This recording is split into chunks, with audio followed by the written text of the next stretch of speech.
Salut! Alors aujourd'hui on est reparti pour une vidéo vue à la télé. J'ai décidé de tester une application dont on voit beaucoup la publicité en ce moment à la télé, qui est une application en fait de mode pour vendre ses vêtements sans commission. Il s'agit en fait de l'application Vinted. Alors malheureusement cette fois-ci je vais pas pouvoir vous montrer de ticket de caisse. Et non, c'est une application qui est gratuite. Mais ne vous inquiétez pas, je vais vous dire réellement ce que je pense parce que j'ai vraiment testé cette application du début à la fin et je pense qu'elle a ses limites. N'hésitez pas dans les commentaires à me dire ce que vous souhaitez que je teste comme produit vu à la télé. Alors il se trouve qu'en fait pour tester ce site, j'ai tout simplement décidé de vendre des chaussures. Du coup j'en ai profité en voyant la pub à la télé, je me suis dit lance-toi, voyons si réellement ça tient ses promesses. L'une de mes premières vidéos sur YouTube était justement de vous parler de sites comme Vestiaire Collective ou Vide Dressing qui sont donc des sites et notamment des applications de téléphone pour vendre donc les articles dont on ne se sert plus dans notre dressing à des prix vraiment intéressants. Alors je suis d'accord avec vous, effectivement donner ses vêtements c'est aussi important parce qu'il y a des tas de gens qui n'ont pas les moyens de s'en payer. Maintenant, on va pas se mentir, quand on a un article qui est tout neuf et qui peut nous rapporter un peu de sous, je pense que pour beaucoup d'entre nous, comme on roule pas sur l'or, eh ben on est bien contente de pouvoir récupérer quelques euros.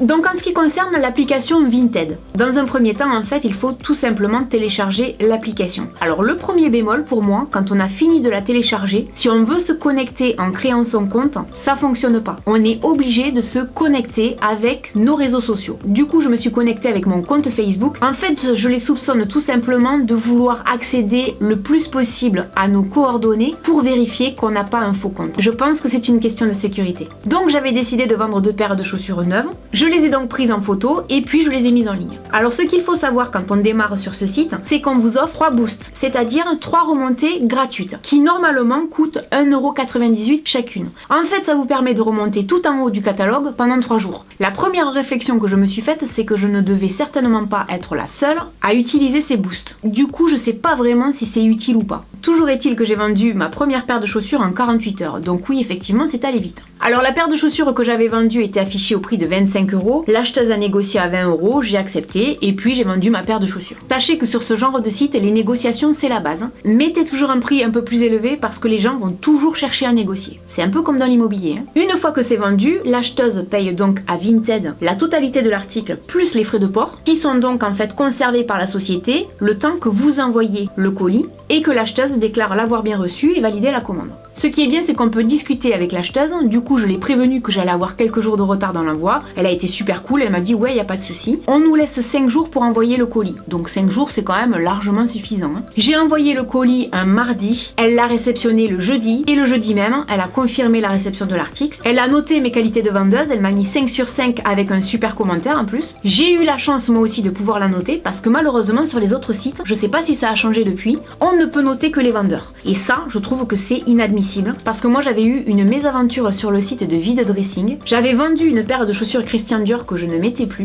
Non seulement l'acheteuse n'a pas gardé le produit, mais quand elle me l'a retourné, la boîte à chaussures Christian Dior qui était toute neuve était toute découpée et toute déchirée. C'est-à-dire qu'un produit haut de gamme, un produit de luxe quand vous le vendez, souvent les gens sont sensibles à l'emballage, au pochon. Et ben là, autant vous dire que la boîte elle était morte, je pouvais plus m'en servir. C'était quand même une moins-value par rapport à la vente de mon article. C'est dommage parce que j'ai pas pu la noter. Si j'avais pu la noter, je l'aurais assassiné. C'est bien de noter les vendeurs parce que ça permet aux acheteurs de les rassurer, mais c'est bien aussi pour les vendeurs d'être rassurés sur l'acheteur qu'on a en face de nous. Parce qu'on ne sait pas si la personne va être honnête ou pas. Généralement, les gens sont quand même de très bonne foi. Une fois qu'elle a accusé réception des chaussures, qu'elle m'a noté, effectivement, j'ai été payée sur mon porte-monnaie et ensuite il me reste plus qu'à faire le virement sur mon compte bancaire sans frais. Je vais vous dire quels sont pour moi les avantages, mais aussi les très gros inconvénients de ce site, parce que pour moi, il y a un énorme point noir sur ce site. Alors les avantages, c'est que oui, effectivement, on vend sans commission. Les autres sites, on nous prend toujours des commissions, notamment sur les petites ventes. C'est-à-dire que vous avez plutôt intérêt de vendre des articles qui coûtent cher à la base pour pouvoir espérer récupérer un maximum d'argent. Là, on m'a rien pris du tout, c'est vrai que c'est plutôt cool. Ce qui est positif également, c'est le côté négociation. Ben ouais, quand on est acheteur, on a aussi envie d'avoir des prix à la baisse, ce qui est tout à fait normal.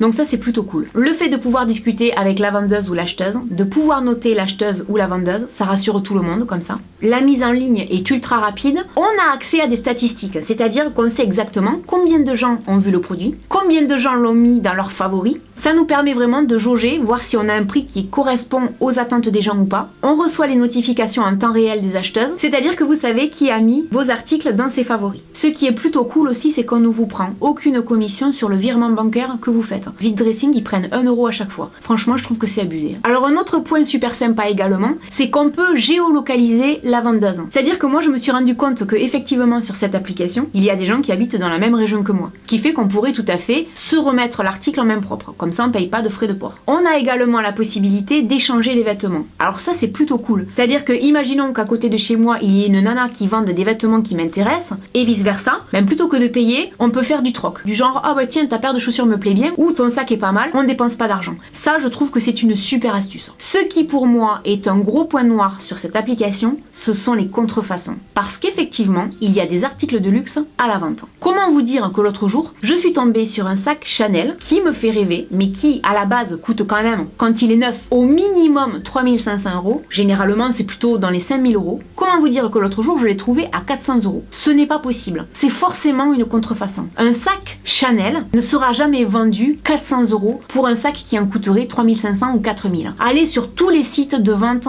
d'articles de luxe, vous ne trouverez jamais ces prix-là. Ce n'est pas possible. Les nanas qui possèdent du Chanel ne vous vendront jamais des articles à des prix cassés comme celui-là. Il faut absolument avoir conscience de ça. Je pense qu'il va y avoir des problèmes avec cette application concernant les contrefaçons. Si vous avez envie de vous acheter du luxe, soit vous allez dans des dépôts-ventes, soit vous allez sur des sites qui sont spécialisés là-dedans, comme Instant Luxe, Vide Dressing, Vestiaire Collective. J'en ai déjà fait l'expérience, ce ne sont pas des contrefaçons. Si vous achetez un article de luxe, veillez à avoir toujours avec vous les numéros de série, les factures, une authentification de l'objet. C'est vraiment très important. Autre chose aussi qui me déplaît un peu sur ce site, c'est qu'il y a des filles qui vendent donc des sous-vêtements ou des maillots de bain et elles les portent. Je trouve ça vraiment pas hygiénique quoi. Et autre chose aussi, en ce qui concerne les produits de beauté. Il y a des gens qui vendent des produits de beauté qui sont ouverts. Là c'est pareil quoi. Un produit de beauté, je suis désolée, mais au niveau de l'hygiène, s'il a déjà été utilisé, ben c'est pas propre quoi. Les produits de beauté, normalement, ça ne se partage pas. Après, c'est toujours pareil, vous faites ce que vous voulez. Voilà, n'hésitez pas dans les commentaires à me dire si vous avez déjà essayé cette plateforme, si vous avez eu des mésaventures ou au contraire de belles surprises.